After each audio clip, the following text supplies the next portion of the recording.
पराये स्त्री पुरुष से संबंध का परिणाम। नमस्कार, आप सभी का स्वागत है हमारे इस विशेष पॉडकास्ट में।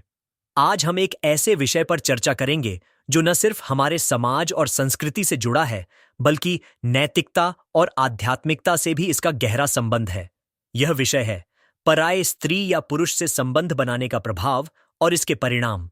यह चर्चा हमारे धर्म ग्रंथों, इतिहास और आधुनिक समाज के नजरिए से होगी, ताकि हम समझ सकें कि यह सिर्फ एक व्यक्तिगत निर्णय नहीं, बल्कि पूरे समाज को प्रभावित करने वाली बात है। अगर हम इतिहास और शास्त्रों की ओर नजर डालें, तो हर संस्कृति में विवाह के बाहर संबंधों को गलत माना गया है।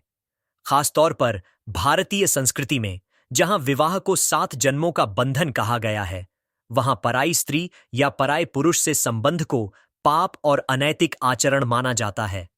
धर्म ग्रंथों में इसे गंभीर दंड का अधिकारी बताया गया है, और यही कारण है कि हमारे पूर्वजों ने विवाह संस्था को इतना महत्व दिया। शास्त्रों के अनुसार पराई स्त्री पुरुष से संबंध का परिणाम हमारे प्राचीन धर्म ग्रंथों में इस विषय पर कई संदर्भ मिलते हैं। महाभारत में एक महत्वपूर्ण प्रसंग आता है, जब युधिष्ठिर धर्म के नियमों की व्याख्या करते हुए कहते हैं कि पराई स्त्री को माता के समान मानना चाहिए और पराये पुरुष को भाई के समान देखना चाहिए। यह सिर्फ एक नैतिक उपदेश नहीं, बल्कि एक सामाजिक व्यवस्था को मजबूत बनाए रखने का प्रयास था।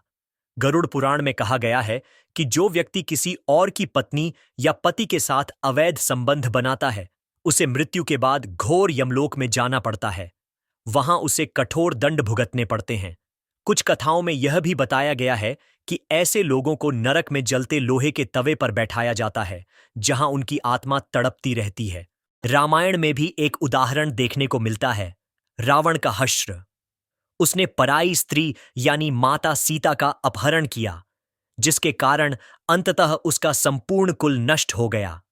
यह कथा यह भी दर्शाती है कि यदि कोई किसी के दांपत्य जीवन में हस्तक्षेप करता है, तो उसका अंत कभी सुखद नहीं होता।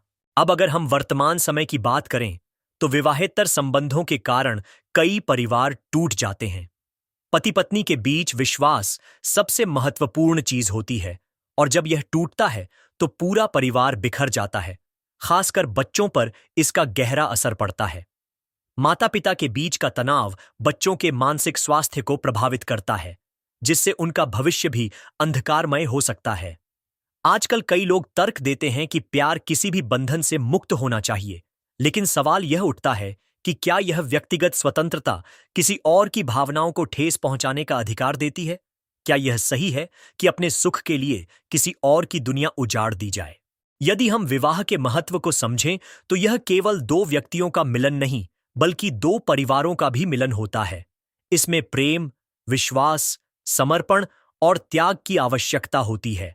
जब एक पति या पत्नी अपने जीवन साथी के प्रति ईमानदार रहता है, तो उनका रिश्ता और मजबूत होता है, जिससे समाज में एक अच्छी व्यवस्था बनी रहती है। शास्त्रों में कहा गया है कि यदि कोई व्यक्ति अपने जीवन साथी के प्रति वफादार रहता है, तो उसे अपने अगले जन्म में भी अच्छा भाग्य प्राप्त होता है। वहीं जो व्यक्ति अपने रिश्तों को धोखा देता है, उसे न सिर्फ इस जन्म में कष्ट भोगने पड़ते हैं, बल्कि अगले जन्मों में भी इसका परिणाम भुगतना पड़ता है। समाज में नैतिकता बनाए रखना सिर्फ व्यक्तिगत जिम्मेदारी नहीं, बल्कि सामूहिक जिम्मेदारी भी है। यदि हम एक अच्छे समाज की कल्पना करते हैं, तो हमें अपने व्यक्तिगत जीवन में भी नैतिकता को बनाए रखना होगा। जब हर व्यक्ति अपने रिश्तों को ईमानदारी और निष्ठा से निभाएगा, तभी समाज में एक सकारात्मक वातावरण बनेगा। महान संतों और विचारकों ने भी यही कहा है कि विवाह जीवन का एक महत्वपूर्ण हिस्सा है, और इसे निभाने के लिए त्याग और समर्पण की भावना जरूरी होती है। जीवन में कई बार ऐसे मौके आते हैं जब हमें गलत रास्ते पर जाने का अवसर मिलता है, लेकिन एक समझदार व्यक्ति वही होता है जो अपनी इच्छाओं पर नियंत्रण रखे और सही निर्णय ले। तो आखिर हमें इस पूरे विषय से क्या सीख मिलती है?